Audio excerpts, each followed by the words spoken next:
Warahmatullahi wabarakatuh.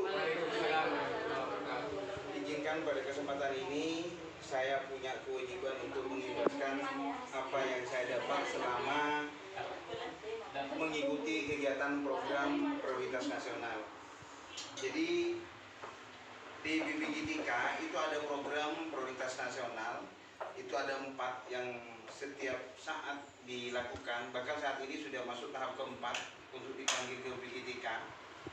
Bapak Ibu itu mendaftar secara online, nanti diseleksi, hanya membuat sebuah esai secara singkat sekitar 500 sampai 1000 kata. Nanti diseleksi oleh tim di sana. Kemudian kalau tulisan Bapak Ibu itu sudah memenuhi standar untuk mengikuti program prioritas nasional, maka Bapak Ibu akan dipanggil. Di antara salah satunya yang saya ikuti adalah program prioritas, yaitu pedagogik. Di dalam pedagogik, setelah saya slide dari sekian materi selama 5 hari di BPJTK di Batu, itu sebenarnya lebih pada pembelajaran mendalam. Tadi ada sempat yang mempertanyakan sedalam apa, jawabannya Pusi sangat luar biasa, sedalam hatimu gitu ya. Ternyata betul. Pernyataan itu bukan walaupun bercanda, sebenarnya ada pendekatan yang memang kita telusuri dan kita hubungkan dengan pembelajaran mendalam. Saya lanjutkan aja. Nah, dimulai dari apa Bapak Ibu biar kita bisa melakukan pembelajaran mendalam? Ini pola pikir kita bertumbuh. Apa yang maksud pola pikir kita bertumbuh? Bapak Ibu menjumpai sosok Dennis di kelas. Apa yang ada di benak Ibu tentang Dennis? Malas. Apa lagi? Kenakan.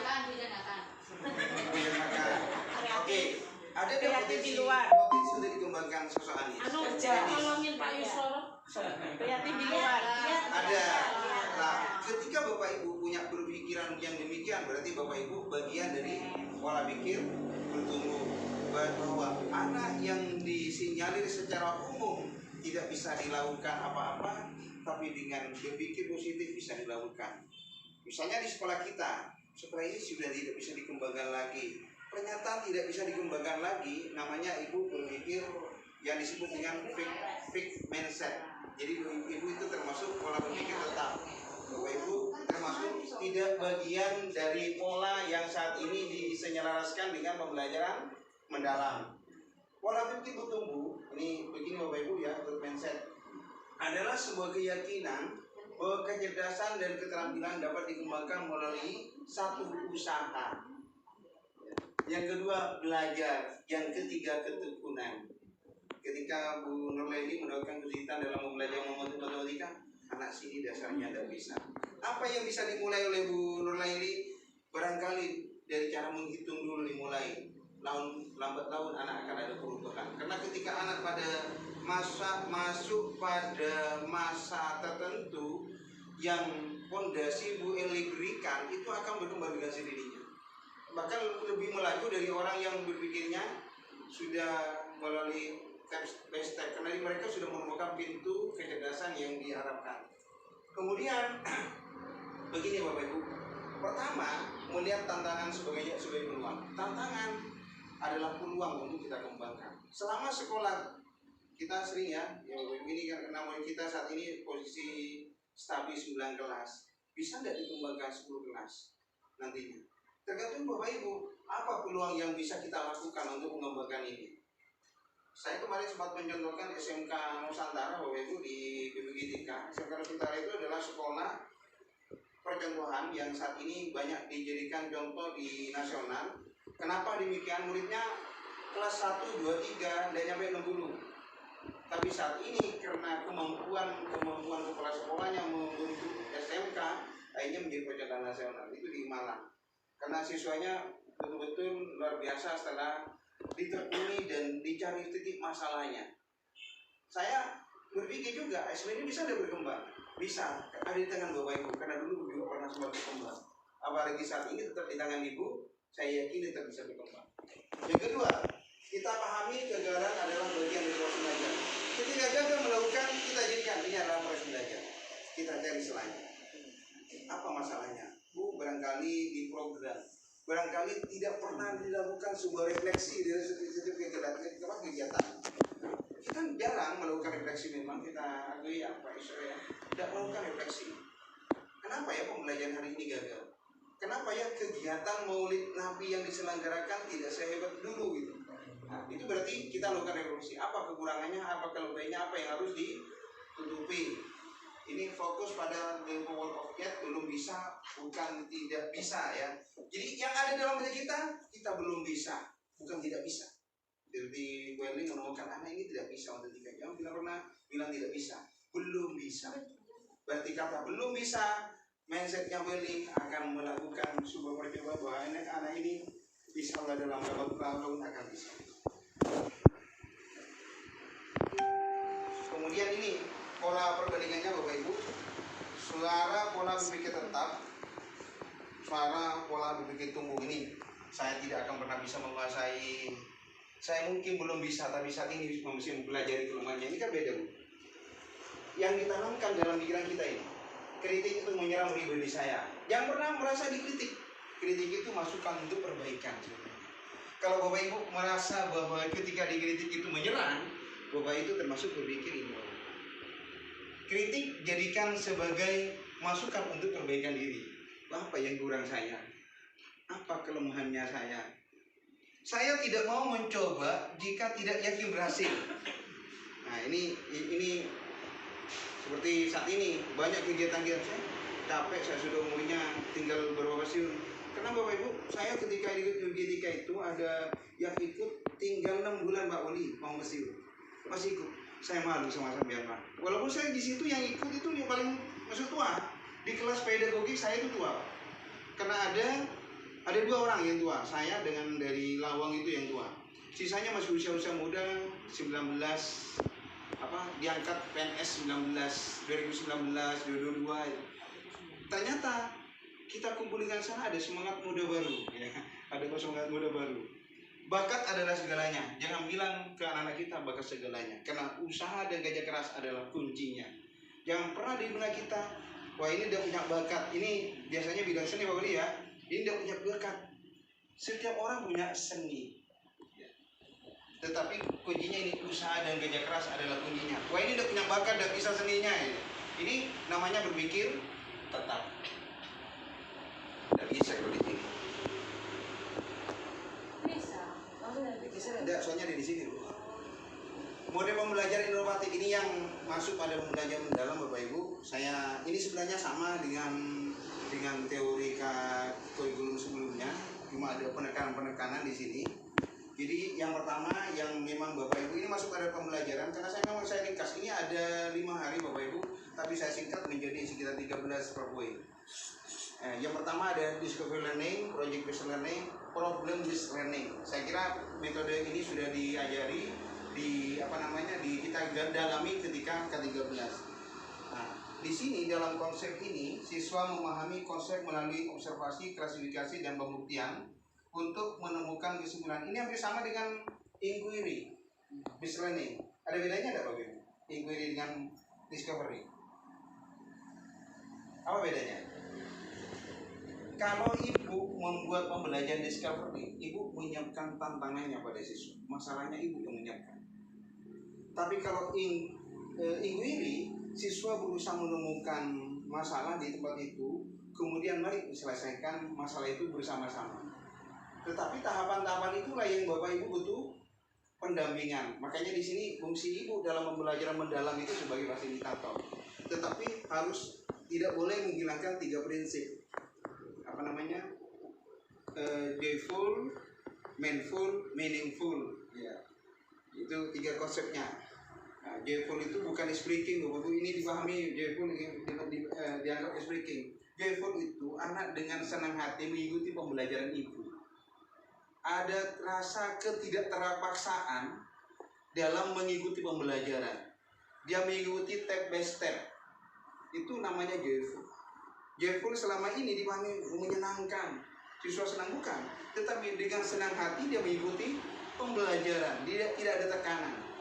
Kemudian yang kedua ada mindful. Mindful itu bermakna meaningful itu bermakna, pembelajaran bermakna. Jadi Bapak Ibu bisa menghubungkan dengan kontekstualnya.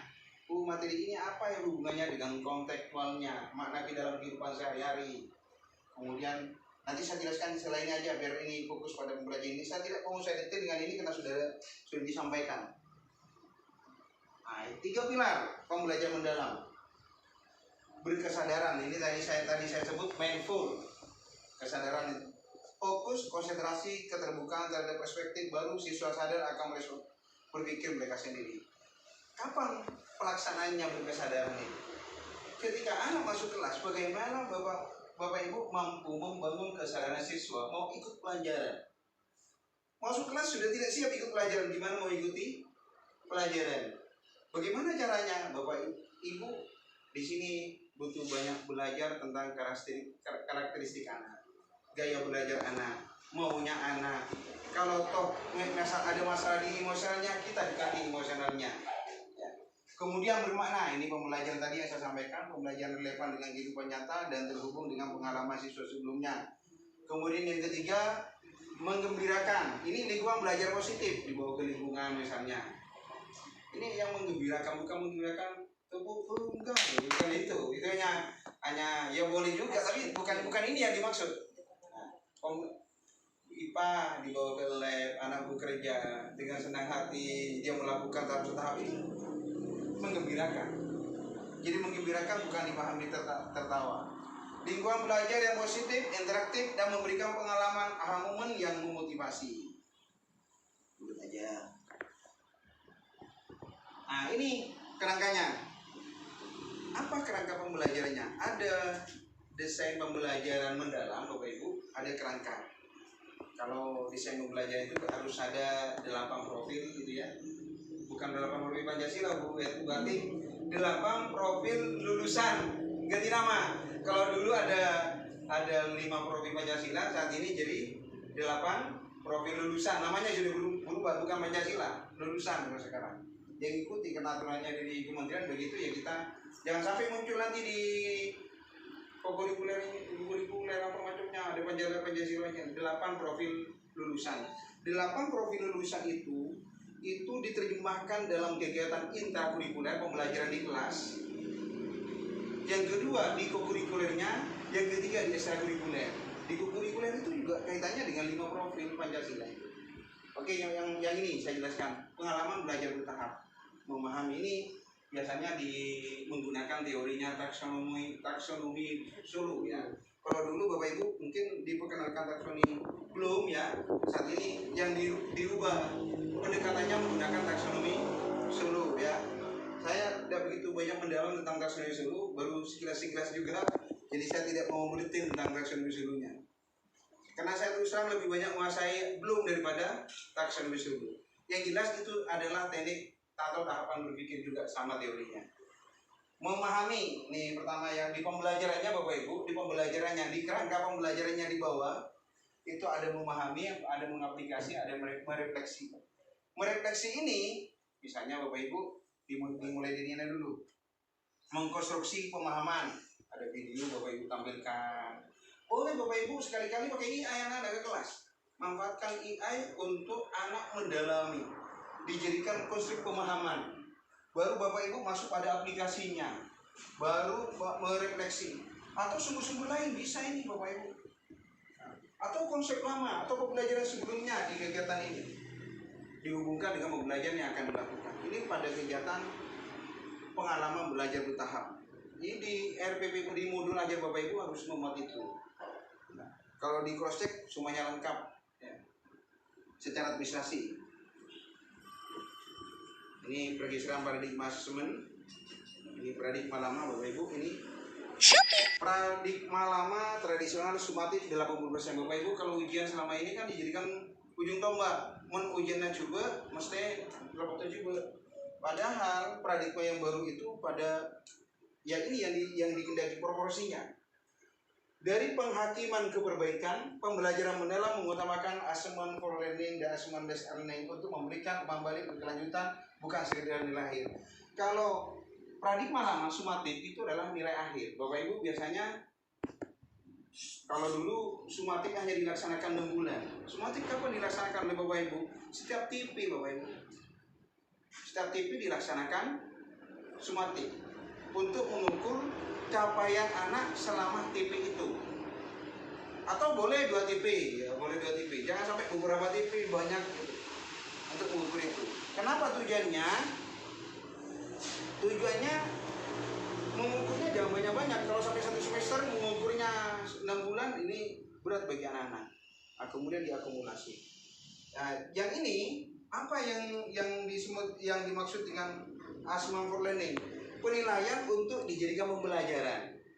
Misalnya Bapak Ibu ngajar pertama, beri pertanyaan, anak-anak ternyata belum menguasai ini. Silakan Bapak Ibu, karena persoalannya anak belum tahu, masa Bapak Ibu melanjutkan LPP yang disiapkan oleh Bapak Ibu. Maka ambillah opsi yang pendekatan berpikirnya lebih rendah, disesuaikan dengan umur anak. Kemudian as learning untuk memberikan umpan balik berkelanjutan di proses pembelajaran, ternyata belum menguasai. Silakan Bapak Ibu di situ berikan, entah nanti bentuknya soal lisan, soal tulis, uraian singkat, tapi dijadikan untuk pembelajaran berikutnya. Itu yang disebut dengan assessment as learning. Kemudian paradigma baru proporsi ilustratif menggambarkan penekanan fokus. Ini perencanaan pembelajaran. Saya kira ini prosesnya sama Bapak Ibu, dari analis CP ke ini, maaf, ke Pancasila ini Bapak Ibu, karena saya pakai AI untuk membuatnya. Ini masih pakai yang lama. Sebenarnya 8 profil lulusan. Ini tidak sampai saya cek. Kemudian Bapak Ibu prosesnya dari CP. CP disediakan pemerintah. Bapak Ibu buatlah TP. Ini sebenarnya dalam sampai per fase. Kalau SMP fasenya berarti di kelas 7 sampai kelas 9. Kemudian desain modul ajarnya, mengintegrasikan praktek pedagogik, lingkungan belajar, dan teknologi digital untuk pengalaman belajar yang utuh. Ini jangan dihilangkan Bapak Ibu. Saat ini memang dikembangkan di setiap modul ajar ada teknologi digital. Entah misalnya penugasannya Bapak Ibu ditaruh draftnya dikirim ke Bapak Ibu. Tidak hilang Bapak Ibu. Kalau di buku barangkali ditaruh di meja Bapak Ibu bisa hilang kan itu. Tapi kalau anak-anak sudah tahu caranya nyimpan, ngupload di drive, dibuka, dikirim ke Bapak Ibu, hanya bisa. Nanti kan bisa dikembangkan sehingga sekolah itu mampu gurunya mengelola anaknya bawa HP. Kalau tidak bisa mengelola, risiko HP-nya bermasalah nanti anak bawa HP. Iya. Kalau tidak bisa mengelola. Kemudian praktek AI sebagai refleksi pembelajaran. Siklus peningkatan berkelanjutan, praktek mengajar bukan tujuan lain melainkan sarana untuk belajar. Perencanaan menyiapkan skenario pembelajaran, praktek, observasi, refleksi. Ini kegiatan refleksinya. Saya singkat aja ini. Transferasi peran guru, aktivator, kolaborator, mengembangkan budaya. Ini fungsi guru, aktivator, kolaborator, pengembang budaya. Ini transferasi pemeranan guru.